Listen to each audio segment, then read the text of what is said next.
one of the biggest legends of British boxing, and he's just become a hater. I'll have to have a little chat with him.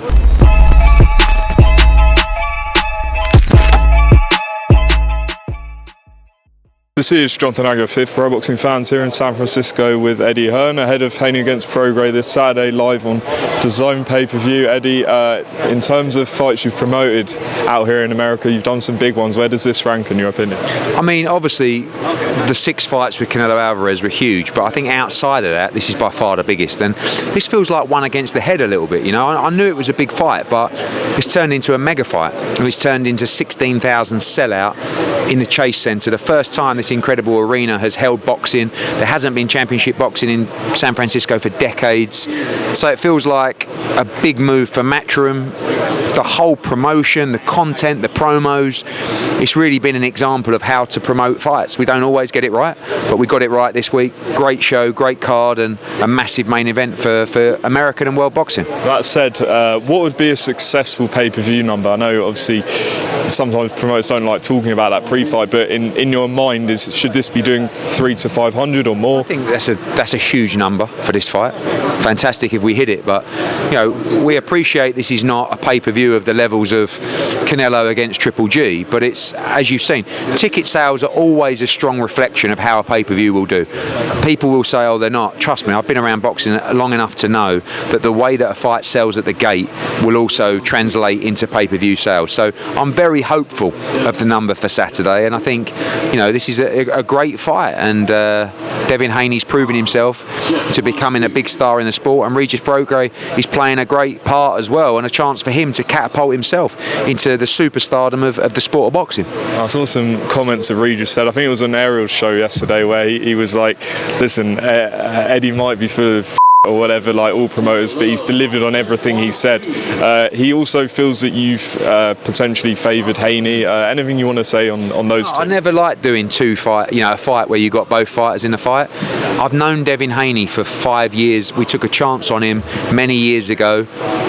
Say we're close, but we do have a relationship and a friendship that spans over several years, so I can't pretend that's not the case. I also like Regis Prograis, and when I sat down with Regis, I said to him, I will get you a homecoming and I will get you a mega fight, and I've delivered. And once the bell goes on Saturday, I won't be cheering for anybody.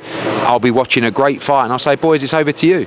You know, and I feel like it's a 50-50 fight. I do favour Devin Haney on paper, but I just see a look in Regis Prograis' eyes, particularly yesterday, that he fancies it, and I'm just so excited to be a part of this on Saturday.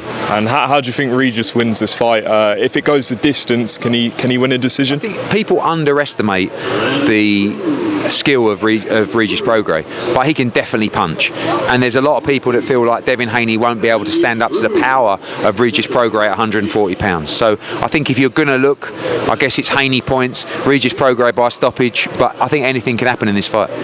Just moving away from the card for a minute, Wilder said that you don't want to fight with Joshua, and he feels like you don't want to lose your only commodity, I believe was something along those lines. What do you make of what he was saying? I mean, Deontay must know of the conversations that are going on at the moment, and the comments surprised me, because we're doing everything we can to make that fight. If they don't both win on December 23rd, it's irrelevant, but at the same time, that's the fight we want. That's the fight I believe Saudi Arabia want, and I believe it's the biggest fight in boxing. So there's still a way to go, but you know, once again, I tell you again, I want to make that fight. We'll do everything we do. People have got this weird thing where they say, I'm all about the money, but yet I don't want to make the fight that's going to make me the most amount of money. I don't make big money when Anthony Joshua has a small fight. So if I'm a cash cow, or if he's a cat or whatever, it's just they don't sometimes use their brain. If I can make 2 Deontay Wilder fights that are going to make Joshua a huge amount of money, guess what? So am I. So obviously I want to make the fight, and I think he wins.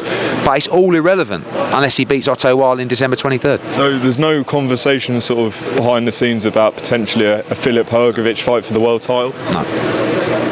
The fight I've been instructed to make is Deontay Wilder, but also AJ's not even thinking about that fight. It's just focused on December 23rd.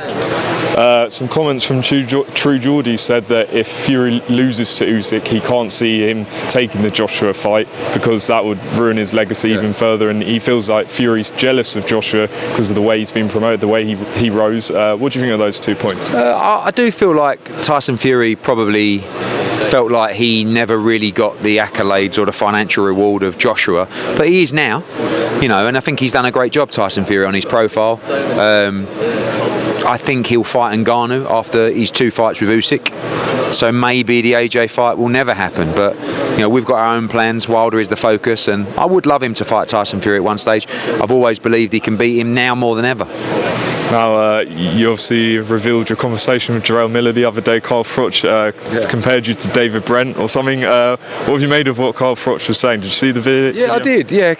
Carl Froch is an interesting one. He's become a massive hater, hasn't he? I mean, he's one of the biggest legends of British boxing, and he's just become a hater. I'll have to have a little chat with him. Might have to give him a few, a little bit of a backhander. Not really, he would absolutely execute me, as all these guys would. And I spoke to Jarrell Miller in the week, we were laughing about it, and what I said was true. And I said to Jarrell, like, we were arguing about who said what, and he did say to me that he's going to get someone to pull up on me in New York. I mean, he's threatening me.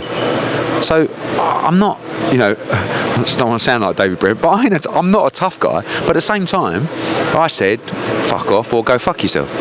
Because I don't really care. If you chin me, you chin me. But is he really going to chin me? It's not going to go too well for him afterwards if I survive at all. But anyway, like I said, me and Jarrell were laughing about it in the week, saying everyone's talking about me and Jarrell Miller rather than this incredible night. So I wish Jarrell the best, and I think he beats Dubois. I really do. Quickly, Conor Benn, Eubank, any closer to that fight being announced? And what did you make of Simon Jordan saying that he feels like there's more to come from this situation? Simon Jordan's had a chat with Conor Benn. I feel like he may have always believed him, but now he believes him, in my opinion.